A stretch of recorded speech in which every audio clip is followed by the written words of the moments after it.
So in this first unit of Nakula Natural Area Reserve, we are trying to reestablish enough forest to bring the native forest birds back to this spot.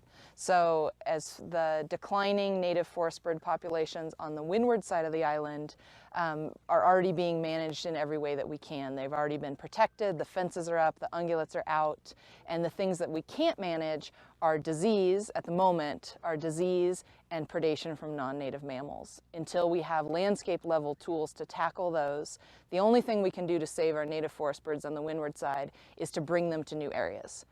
High elevation areas on the leeward side, unfortunately, were really degraded, denuded of vegetation, had really high ungulate pressure. So we chose this spot as the future release site for some critically endangered birds from the windward side. And step one was to bring the forest back. Yeah, so the success of this site has actually really blown us away. The fence went up and the ungulates were out of here in around 2012, the final animals out, and at that time we started experimental plantings as well as monitoring natural regeneration that was going on in here. And the survival rates of the outplantings in this area surpassed any of our expectations. We've also found techniques to be able to enhance natural regeneration, and the forest is coming back a lot faster than we anticipated. We don't know at what point this forest needs to get to actually be suitable for all the bird species, but the birds aren't here. So it might be able to support certain species now that just weren't here 6-8 years ago when it was more open grassland.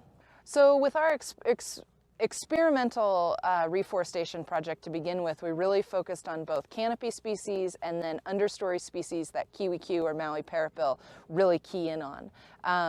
And that was 9 to 11 species to begin with.